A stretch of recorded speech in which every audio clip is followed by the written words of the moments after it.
ಕೇಂದ್ರ ಸರ್ಕಾರ ಕೃಷಿ ಕ್ಷೇತ್ರವನ್ನು ಸಂಪೂರ್ಣವಾಗಿ ಮರ್ತಿದ್ದಾರೆ. ಇವರು ಬಾಯಲ್ಲಿ ರೈತರೇ ದೇಶದ ಬೆನ್ನೆಲುಬು ಅಂತ ಹೇಳ್ತಾರೆ. ಆ ಬೆನ್ನೆಲುಬನ್ನು ಮುರಿಯುವಂಥ ಕೆಲಸವನ್ನು ತಾವು ಬಜೆಟ್ ಮಂಡನೆ ಮಾಡಿದ್ದಾರೆ, ತೋರಿಸಿದ್ದಾರೆ. ಅದರಿಂದ ರೈತರಿಗೆ ಸಂಪೂರ್ಣವಾಗಿ ನಿರಾಸೆ ತಂದಿದೆ.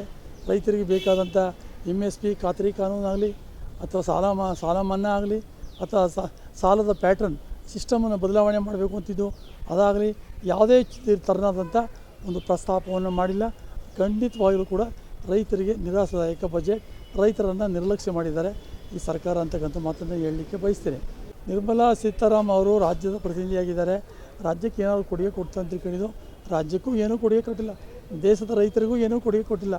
ಆ ಹಿನ್ನೆಲೆಯಲ್ಲಿ ನಾವು ಏನು 7ನೇ ತಾರೀಕು ನಿರ್ಮಲಾ ಸೀತಾರಾಮನ್ ಅವರು ತಮಿಳುನಾಡಿನಿಂದ ಕನ್ಯಾಕುಮಾರಿಯಿಂದ ಕಾಶ್ಮೀರ ತನಕ ದೇಶದ ರೈತ ಮುಖಂಡರೆಲ್ಲ ಸೇರಿ ಬೃಹತ್ ರೈತ ಜಾಗೃತಿ ಯಾತ್ರೆ ಮಾಡ್ತೀವಿ. ಈ ಬಗ್ಗೆ ರೈತರಿಗೆ ಅರಿವು ಮೂಡಿಸುವಂಥ ಕೆಲಸ ಮಾಡ್ತೀವಿ.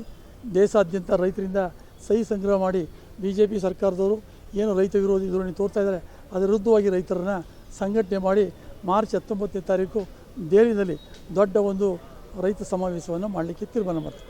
ಬಜೆಟ್ ಗಾತ್ರ ಉದ್ಯಮಿಗಳಿಗೆ, ಕಾರ್ಪೊರೇಟ್ ಕಂಪನಿಗಳಿಗೆ ಏನು ಬೇಕೋ ಅದು ಮಾಡಲಿಕ್ಕೆ ಮಾಡಿದ್ದಾರೆ. ರೈತರಿಗಂತೂ ಏನೂ ಮಾಡಿಲ್ಲ. ಅನ್ನದಾತನನ್ನು ತುಳಿಯುವಂಥ ಕೆಲಸ, ಅನ್ನದಾತನಿಗೆ ಮರಣ ಶಾಸನವನ್ನು ಬರೆಯುವಂಥ ಕೆಲಸವನ್ನು ಕೇಂದ್ರ ಸರ್ಕಾರ ಮಾಡ್ತಾಯಿದೆ.